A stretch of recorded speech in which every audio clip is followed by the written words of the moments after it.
Welcome to BeerNet Radio. Listen to on every continent except Antarctica.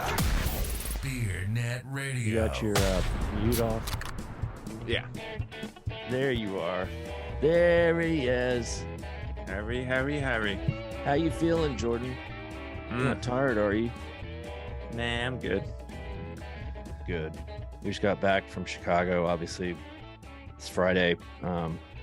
We spent over a week there because we covered the Mike's meeting and the NBWA and the BI. And then Jenn emceed a full day for the Alliance for Women in Beer.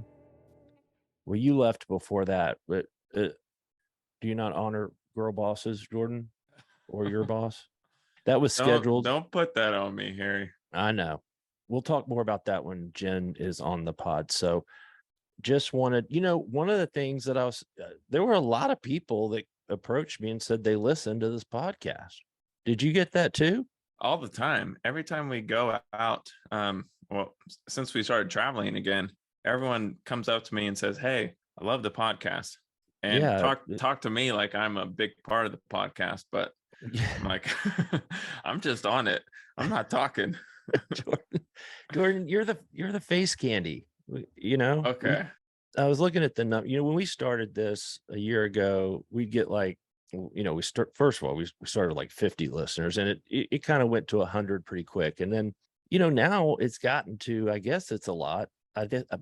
We get about 500 to 800 listeners a week between all the platforms, which I guess for a niche industry pod is pretty good. It doesn't seem like that much, but when you look at, that's a lot of people in the industry, I guess. I also heard one distributor said that his sales reps listen to it while they're out making account calls, which I thought was real cool. So love to hear that. Well, it's awesome too, because they have the publication. So, they're clicking on the podcast for extra entertainment and information, Right.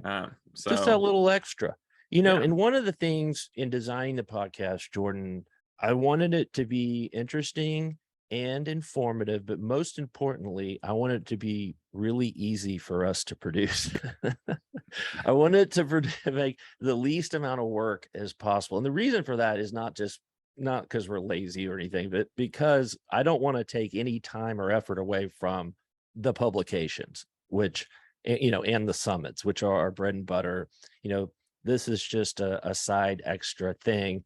So I didn't want, especially the editors, to put a lot of time into it. And so the way I got around that is one of the main segments, or the kind of the techniques we use, is we'll have a special guest on. I'll say, here's what I think you do. I have done zero research, but so let me tell you what I think, and then you tell me if I'm wrong. I like that because then I don't have to do research. And then plus, if I think that that's what it is, that's probably what a lot of others think. And it's a way to set the record straight, You're always right, Harry. And actually, it's funny because I'm almost never right. Whenever I say what I think, they're like, no, that's not what we do at all. Or that's not the case. Jen's going to kill me for saying that. Yeah. Jenn, this sounds a little patriarchal, but to say that I'm so proud of her, and I would say that about any young employee, but she is just, she was so poised up there and natural, and really did a great job. I know a lot of planning went into that. And so I honor Kim McKinich and the rest of the folks at NBWA for putting that on. We recorded kind of an impromptu, short, quick and dirty podcast at the Palm. We set it up like 2 beer journalists, 2 beer distributors, and a beer economist walk into a bar. What are they talking about? So it's myself and Jenn Kirk, and we have Elliot. I'm sorry, not Elliot. That's her father. We have Rebecca Maisel from Gulf Distributing from in Floribama. I think they hate when you call it Floribama, right? Florida and Alabama. Do they hate? It's kind of like people saying San Antonio. It's not San Antonio. Yeah, no one likes San Antonio. Frisco. Floribama, it really is like a region where you can kind of cross, state lines. And when you say it's cross state lines, Jordan, Do you mean the Floribama line? Yeah, it's better than Florida Georgia line, I guess. Oh, that's what I'm thinking of. Isn't that a band or something? Yeah. Yeah, country band. I mean, they throw mullets. They have a mullet contest at the Floribama bar. Famous place. So she's on there, which is great because we caught her right when she's coming off the stage for the first day in the general session at NBWA. We also have Don Faust at Faust Distributing and Keg One, based in Houston. And of course, we have Lester Jones, chief economist at the NBWA. And so it was a good little mix. It's short, 15 minutes. We did it at the Palm. The audio is a lot better than the audio of you and I in the Sheridan. I apologize for the last podcast. The audio was garbage. We'll take better care in the future. We're still learning these remote segments out in the wild. I wanted to, before we get into that interview, Jordan, I wanted to talk about your favorite attorney, Mad Dog Mike Madigan. Mad Dog. And, it's a tongue-in-cheek nickname because Mike is one of the most, subdued and very respected and quietly eloquent person. But so we call him Mad Dog. But anyway, he gave there was a lot of talk about Pepsi and Blue Cloud and Boston and FIFCO and all the rest. And for both BI and NBWA conventions. And so, he gave a very sober outlook. And one of the things that he touched upon is that he really drove home the fear of this becoming a bifurcated distributor network. Obviously, what he means by that is having one distributor high top the market, like we've already talked about, and then the other distributor in the same market cover up and down the street and on premise and the rest. And people have been talking about this. This is not new. People have been talking about this for years and years, and it's kind of a terrible idea. Soft drinks have tried it and failed. That's why, they know not what they do. So getting them in here isn't the greatest thing. But here's what Mike said, quote, Pepsi is proposing to bifurcate distribution and have Blue Cloud distribute to the off-premise accounts and have Boston Beer Network distribute to the on-premise accounts, bifurcating the distribution. That would be a violation of mandatory exclusive territory laws. And that's also a violation of other state laws that have restrictions on assigning new products to other distributors besides the one that's in that territory that they already have contract with. And so, Jordan, exclusive territories they're not a given. In the 70s, there were many states that didn't have exclusive territories. And one that comes to mind to me is Indiana. I think Indiana was the last one to have exclusive, because back then the federal government wasn't sure that exclusive territories increased or decreased competition. And there were many lawsuits in the 60s and 70s about that. This is not just us, it's, car dealerships and anybody with a franchise. And it's all about exclusivity. And the FTC and the courts have decided that actually it does promote competition and it promotes accountability. Because you don't want to have two distributors distributing the same brand in the same market. Why? Because when it goes out of code, they point fingers to each other, who's going to pick it up, or when there's a recall, or when anything goes wrong. And, how do you track sales? And it's just a mess. So, we've seen our friend Blue Ridge Beverage and the Reyes family in Virginia. They're suing Boston for that very thing. And there's other states that have that law, and that's just one problem they got. The other slotting fees and everything. We've been through it all, so I don't want to go through it again. But I thought Mike did a really good job of just laying out a few points that are going to be a challenge for this new distribution company. Yeah, it seemed like he also just kind of cut through the semantics and gymnastics that Boston Beer and Pepsi have been putting out there, and saying, this brand doesn't exist without Pepsi. Whoever is saying they're the owner of the brand, this is Pepsi's brand. They own the trademark, they own the formula, they own the syrup, they own the IP. So yeah, but the courts really, I think, are going to decide a lot of this, and it could go really any way, depending, and it's state by state. So it's a mess, but Pepsi has the money and the time, and they are committed to owning distribution on all sides. That's Frito-Lay, Pepsi, non-alc, and then now alc. whereas Coke keeps that more of a hands-off, let's franchise that out to others, and we'll focus on marketing the brands. Interesting difference in strategy there, Jordan. I'm just here to tell you that historically, owning the distribution has not been a great value generator for a lot of reasons. It's heavy. There's unions involved, blah, blah, blah. You go all the way down the line, but those were different times. And so who knows? All right. So I'd like to get Jordan into this podcast at the Palm with our elite little group. So let's go. We'll just cut right into it. I'm so impressed. Welcome to this special edition of BeerNet Radio. My name's Harry Schuhmacher, and I'm here with a couple of distributors and an economist, and of course, Jenn Kurt. First of all, thanks for being here, guys. I appreciate it. For stepping out. All right, so we just got done with the NBWA general session. So Lester, give me your impressions. Who was the best speaker? So listen, I thought it was a great opening session. I think we had a lot of good speakers. I think we had a lot of good content. Peter Highmark comes out. He's got a good family history. He's got a good story to tell. NBWA has been working its butt off all year to do lots of good things for its members. And I think just overall, I think we wrapped up and summed up what we've been doing. And tomorrow we're going to come out and we're going to have a lot more content and a lot more to talk about. So what's the best part? The whole damn thing was good, I think. And it was super exciting to just, be able to sit down with Dave Stander and Nick Economist and Wes and talk about just talk about some issues that they're facing and how they do it. Coming out of that, people were like, one guy was telling me, we were shaking his head the whole time because, what we talked about up on stage about the challenges and solutions resonated so deeply with them. And some of them are already thinking about or doing those kind of things. So I thought it was just a good practical opening session for us. And you had, you did have a lot of best practices with that one you just mentioned, which I thought was pretty cool because getting employees, especially with CDLs, merchandisers, is the biggest challenge everybody's facing. There were some good ideas up. I did. Okay.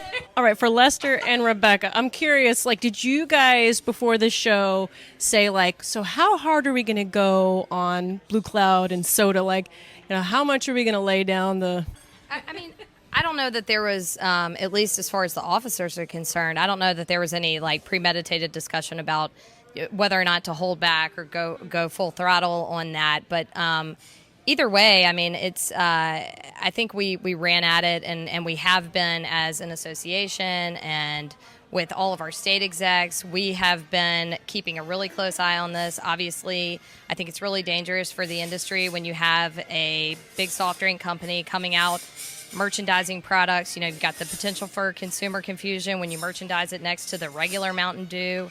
You've got the, the dangerous potential of catering to underage drinkers, to children when you're putting it next to the Hot Wheels. And look, we didn't hold back on any of that. We brought some market pictures, and since this thing is fairly nascent, I think it's probably what's interesting for a lot of distributors to see, especially the ones that don't have this in their markets yet. And then I think in some of the breakout sessions, there has been talk about, look, how do we, not necessarily that we want to stifle competition and stop this, but how do we make sure that if they're going to come into our lane, that they play by our rules? And I think that was a big part of what we wanted to get out there. So without being too sort of meanie pants about it, I don't know, Lester, if you have other thoughts on that, but I thought we went at them. I mean, we definitely addressed the issue. It came up in almost every presentation, and it will again tomorrow. And I thought you did a great job with Brew, and I was really heartened to see that it was such a big part of today's show. That was awesome. And a new Trailblazer Award named after Frida G. Maisel, right? That's right. Yeah, I mean, it's been a pleasure working with you on that advisory committee and with Kim and all of the great women that have been involved in that. And I think one of the most important things that, I too was happy to see it get a lot more airplay at this convention. And I think it makes sense that they've stepped that up because the work that we're doing has really developed a lot. And we've got a fairly ambitious calendar that, schedule of events and opportunities that we're going to roll out. And then the opportunity to honor my grandmother is obviously, just such a special honor for my family. And we certainly think that her story is impactful, and it ties perfectly into the mission of Brew. So really excited about that. Well, I'd like to switch gears a little bit. We've just gotten done with a lot of supplier meetings, and kind of the thing that struck me is how many of our I'm not a distributor, but beer suppliers are coming out with spirit-based products, non-alc, extensions on extensions. What is your impression, Don, of the new innovation that's coming? Harry, I feel like that there might be, the first question is there too much of it already? I already feel like that maybe there is. I think everybody wants to slap a 0.0 on some brand of theirs. How high is that 0.0 ceiling? I mean, are you going to get just people in dry October and dry January, or, are you going to, the canned cocktails, we've talked about it a lot. We were on the board together, and it's a slippery slope. The problem is, or the thing that needs to be pointed out, is that, yeah, there's liquor in it, but it's all about the ABV. The ABV is not any more than any seltzer or any beer for the most part, maybe a point. So it's a little bit of fooling the consumer and a way for liquor brands to extend their brands out. I think some of these JVs, like what Molson Coors has done with Topo Chico and with Coca-Cola, has been an interesting play. I think that Topo Chico in our market in Texas is a giant brand, as y'all know, and has been for 10, 15 years just on a mineral water basis. So I think there's a lot of attention on it, Harry, maybe too much, and not enough on the core brands that, pay the bills at our companies. And so it's a little bit of the new shiny toy that's getting everybody's attention and grabbing everybody's eyeballs. But in 18 months, what's really there? That's my fear.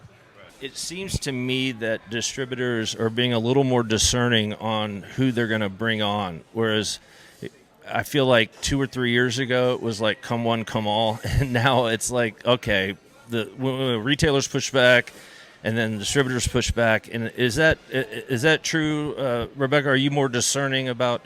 I think we're more discerning about suppliers across the board. I mean, I think, we haven't done our own version of internal sort of SKU-mageddon, but I think, we're careful more about what we bring on, not only because we've had to pour so much out, of this and that over the course of the last few years here, but just because we want to make sure the brands are getting the right share of mind. And also, if they don't have pre-authorizations and chain and things like that, then it's going to be really hard for us to make a meaningful brand building exercise out of that. So we're asking our suppliers to do more, especially in these emerging categories. We can't carry RTD canned cocktails in Alabama. It's a control state. But we are doing some of that in Florida, and we're asking those suppliers to really pitch in and do their part in terms of, if they want to be on the shelves, they've got to create the pull and do the work. Yeah, I hope everything is okay with you guys out in Florida. Any aftermath, anything you guys are working on to rebuild, or were you largely unscathed? Fortunately, we were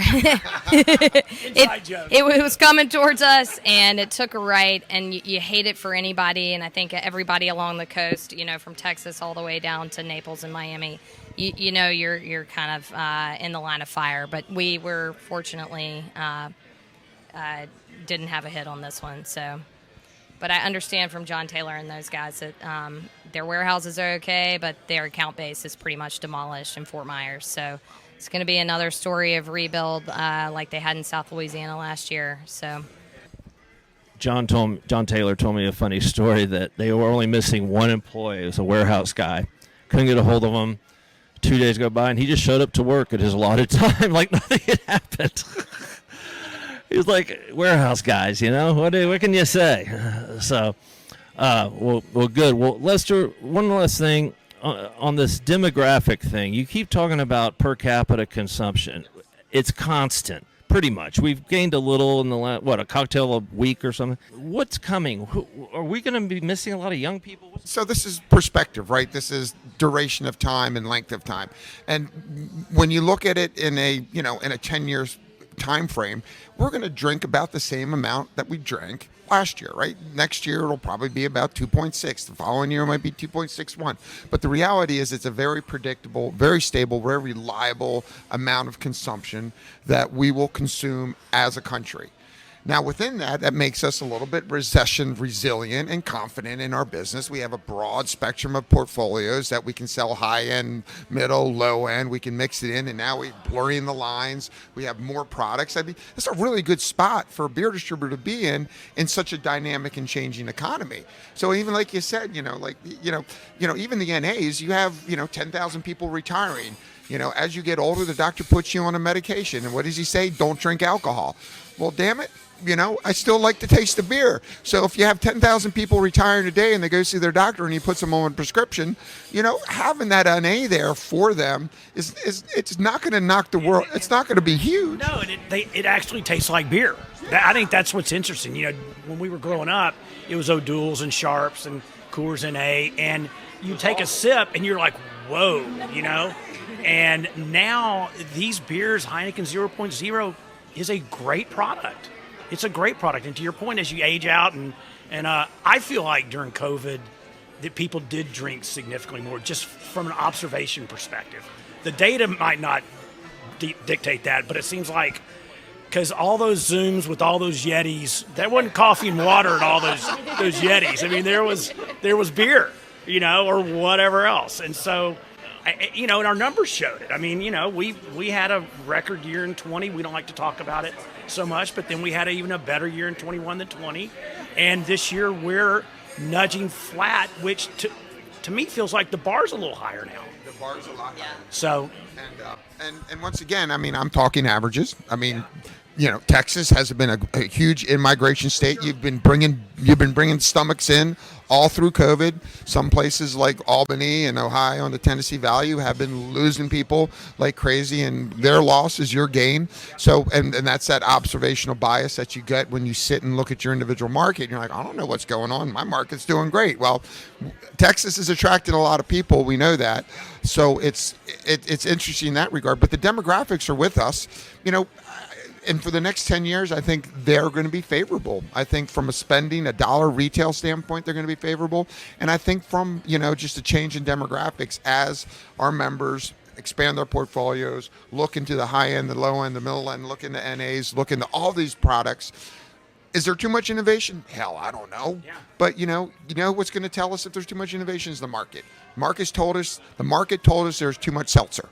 And it told us in a really hard way. And a lot of cases got crushed at the end of the year. And that's what the market does. The market, they call it the invisible hand of the marketplace. And sometimes it's an invisible hand with a hammer or a sledgehammer. And that invisible sledgehammer whacks you really hard. We've got an inflation problem in the country, as we know. We've had, in a lot of markets, 2 price increases. Where's the ceiling? Are we at it, do you think, from where your economist hat? Are we at that place now, or are we not? So... telephone call doesn't cost a quarter anymore.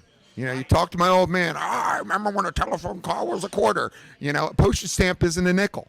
They don't even put a price on a postage stamp anymore. It's a forever stamp. You just buy it at the current market price of the day. And then the next day you come in and like, that's a 55-cent stamp, but it was 42 cents. Well, it's a forever stamp.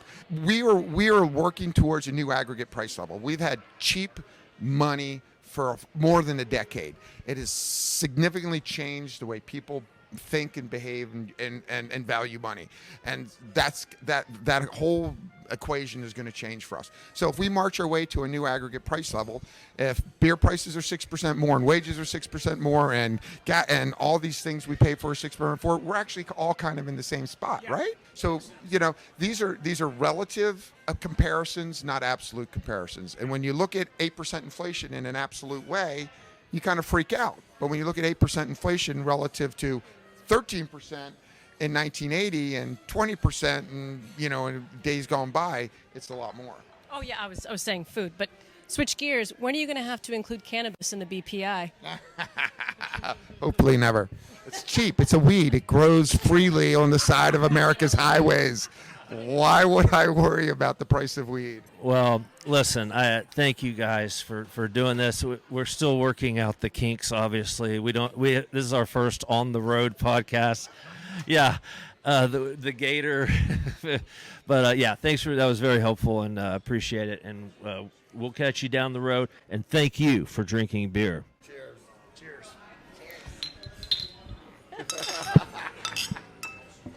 Should use this. I tell you what. That's my catchphrase. Inside joke. Thank you for drinking.